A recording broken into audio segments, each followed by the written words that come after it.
ये भी एक मिसाल है। कुर्दिस्तान की गिरफ्तारी भी। हाँ। कुर्दिस्तान अगर सोना भी, होय होय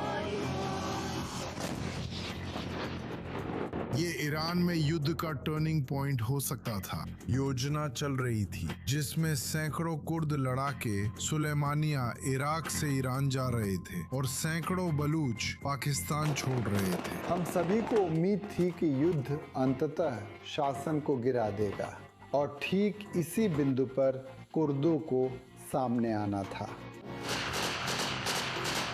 जमीन पर योजना लंबे समय तक अमेरिकी खुफिया एजेंसियों और अभियानों तथा कुर्द एजेंटों के बीच तैयार की गई थी। इजराइल के सूत्रों ने भी इसकी पुष्टि की, लेकिन मोसाद की भूमिका पर टिप्पणी नहीं की। तैयारियों में कुर्दिश समूहों की बैठकें, हथियार स्थानांतरण और विशेष प्रशिक्षण शामिल थे। युद्ध शुरू होने से एक हफ्ता पहले कुर्दों ने एक छत्र संगठन और गठबंधन बनाकर तैयारी की थी। वाशिंगटन, अरबील और तेहरान के सूत्रों के मुताबिक ईरानी कुर्दिश सशस्त्र समूहों ने वाशिंगटन से गहन विचार विमर्श किए।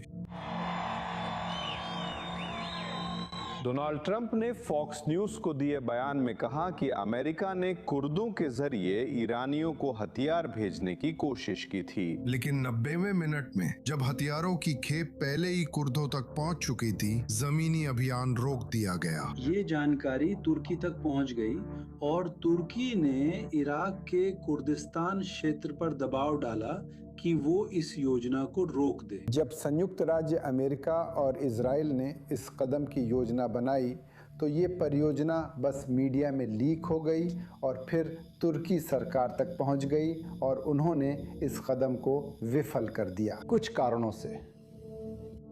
ये सईद हिमदान की गवाही है, जो अहवाज मुक्ति के अरब संघर्ष के प्रमुख हैं और हाल ही में अहवाजी विपक्षी हस्तियों, कुर्दों व अन्य ईरान विरोधियों के साथ परामर्श में शामिल हुए। हमदान व्हाइट हाउस से लीक के स्रोत की ओर इशारा करते हैं। मिली जानकारी के अनुसार ये योजना असफल रही क्योंकि सैयद जिदी वानस चाहते थे कि शासन जैसा है वैसा ही बना रहे। बहुत वरिष्ठ इजरायली अधिकारियों ने अमेरिकी उपराष्ट्रपति का नाम लेकर ये नहीं कहा कि उन्होंने ही ये ऑपरेशन तुर्की को लीक किया, लेकिन फिर भी वे कुछ तथ्य उजागर करने को तैयार हैं। गुप्त जमीनी योजना की जानकारी तुर्कों को वाकई व्हाइट हाउस के स्रोतों से मिली थी, जिनमें वे लोग भी शामिल थे जो अमेरिकी उपराष्ट्रपति के करीबी सलाहकार माने जाते हैं और जो राष्ट्रपति के युद्ध संबंधी रुख का विरोध करते थे। इजराइल में उनका कहना है कि संयुक्त राज्य अमेरिका ने वाकई रद्द करने का आदेश जारी किया, भले ही ये स्पष्ट था कि ये अमेरिकी हितों का उल्लंघन है और ईरान में शासन को चौंकाने का मौका था। कुछ गुट जो कुर्दों से जुड़े थे वे अंदर घुसे, लेकिन जल्दी ही पीछे हट गए क्योंकि तुर्कों ने योजना को रोक दिया था।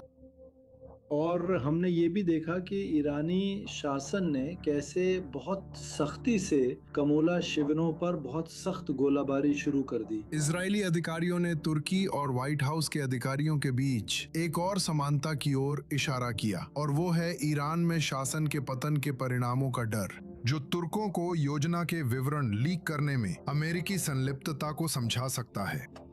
अगर शासन गिर जाता तो हमें एक नई लहर देखनी चाहिए थी, शरणार्थियों की एक लहर जिसे तुर्की देखना नहीं चाहता था और इसी वजह से उन्होंने इसे प्रकाशित किया। इसलिए अगर शासन गिर जाता तो हमें एक नई लहर देखनी चाहिए थी, शरणार्थियों की एक लहर जिसे तुर्की देखना नहीं चाहता था और इसलिए उन्होंने यहाँ तक सोचा कि वे उस क्षेत्र में प्रवेश करें। ईरानी क्षेत्र में जाकर वहाँ एक बफर जोन बनाना। वे शासन के पतन को अपने लिए एक तरह का बुरा सपना मानते थे। अजरबैजान के क्षेत्रों में और यहाँ तक कि कुर्द क्षेत्रों में भी वे एक स्वतंत्र कुर्द सरकार के गठन को रोकते हैं।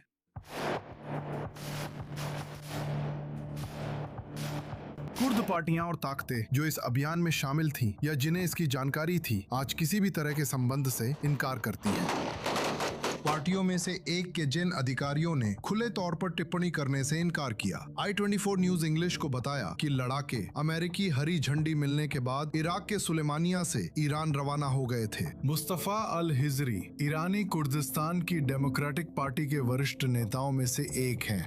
उन्होंने अमेरिकी अधिकारियों से चर्चा की। कुछ का दावा है कि उन्होंने अमेरिकी राष्ट्रपति से भी कम से कम एक बार बात की थी ताकि कुर्दिश बलों की तैयारी की पुष्टि हो सके। और ये है रेबाज शरीफी, जो कुर्दिस्तान फ्रीडम पार्टी के सैन्य विंग के कमांडर हैं, जिन्होंने ईरान में जमीनी हमले के लिए किसी भी अभियान में भाग लेने और किसी भी अमेरिकी समर्थन को स्वीकार करने की इच्छा दोहराई। हमारी सेनाएं ईरान के कुर्दिस्तान में हैं और हमारे साथ जुड़ी सबसे बेहतरीन सेनाएं हैं। देश आजाद होने पर हम लौटेंगे। लेकिन जब एर्दोगान की तुर्की को इसके बारे में पता चला तो व्हाइट हाउस ने इस अभियान को रद्द करने का आदेश दे दिया, जबकि वे जानते थे कि ये कदम युद्ध की तस्वीर बदल सकता था और अमेरिकियों को ईरान के साथ अपमानजनक बातचीत से बचा सकता था। तुर्की ने कुर्दों के अभियान को रोकने का दबाव डाला क्योंकि उसे डर था कि इससे एक स्वतंत्र प्रांत में कुर्द स्वायत्तता स्थापित हो सकती है और उसके राष्ट्रीय हितों को नुकसान हो सकता है। जैसे ही कुर्द ईरानी क्षेत्र में कुछ ठोस हासिल करने में सफल हो जाते तो इसका असर अन्य क्षेत्रों जैसे सीरिया, इराक और तुर्की पर भी पड़ सकता था। इसीलिए तुर्कों ने इस पहल के खिलाफ कार्रवाई की। लेकिन ये एर्दोगान का एकमात्र विचार नहीं था। अगर आखिरकार वो गिर जाता है तो जो सरकार उसे बदलने के लिए आएगी वो इजराइल के साथ सहयोग करेगी, और यही आखिरी चीज़ है जो अंकारा चाहती है। अंकारा चाहती है कि इजराइल कमज़ोर रहे, चाहे शासन कोई भी हो।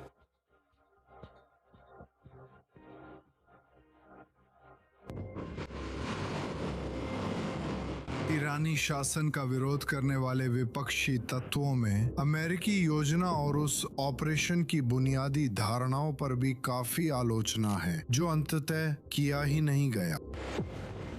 पहली गलती, कुर्दों पर भरोसा करना और अहवाजियों पर नहीं। संपर्क बहुत सीमित थे, अटकलें ज्यादा थी, ये सब कुर्द पार्टियों पर आधारित था। वे सोचते थे कि कुर्द पार्टियों के पास इराक में कैंप हैं और उनके पास अपनी सेनाएं हैं। ये योजना सिर्फ कुर्द लड़ाकों पर केंद्रित थी और इसकी एक कमी भी यही थी, क्योंकि वहाँ अहवाजी नाम की जनता है जिसकी आबादी 15 मिलियन से ज़्यादा है।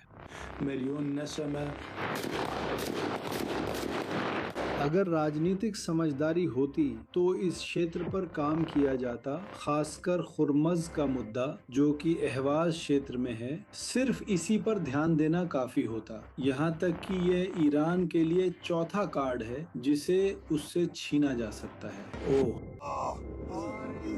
दूसरी नाकामी ये मानने में है कि कुर्द एकजुट हैं। हर अलग क्षेत्र में हम देखते हैं कि कोई और खिलाड़ी वहाँ के स्थानीय कुर्दों पर हावी हो जाता है।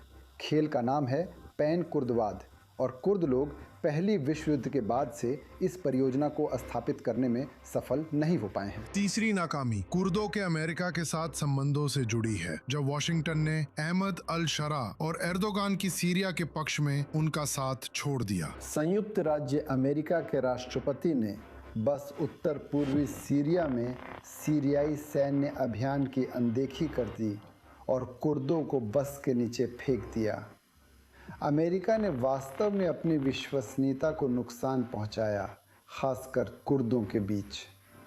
ईरानी मोर्चे पर भी वे खुद को सरकार के सामने अकेला पा सकते थे बिना अमेरिकी समर्थन के। चौथी नाकामी कुर्द वामपंथी संगठनों की ताकत से जुड़ी है। कुर्द राष्ट्रवादियों ने देश योजना का समर्थन किया, लेकिन वामपंथी हर क्षेत्र और पूरी दुनिया में मौजूद हैं। इसका मतलब है कि वे युद्ध के भी खिलाफ थे और ईरानी शासन को गिराने के भी खिलाफ थे। मुझे नहीं लगता कि हमें सिर्फ अमेरिका को ही इसके लिए दोष देना चाहिए। मुझे ये भी लगता है कि इसमें कुर्दों को भी दोष देना चाहिए, क्योंकि वे एकजुट होना नहीं जानते थे।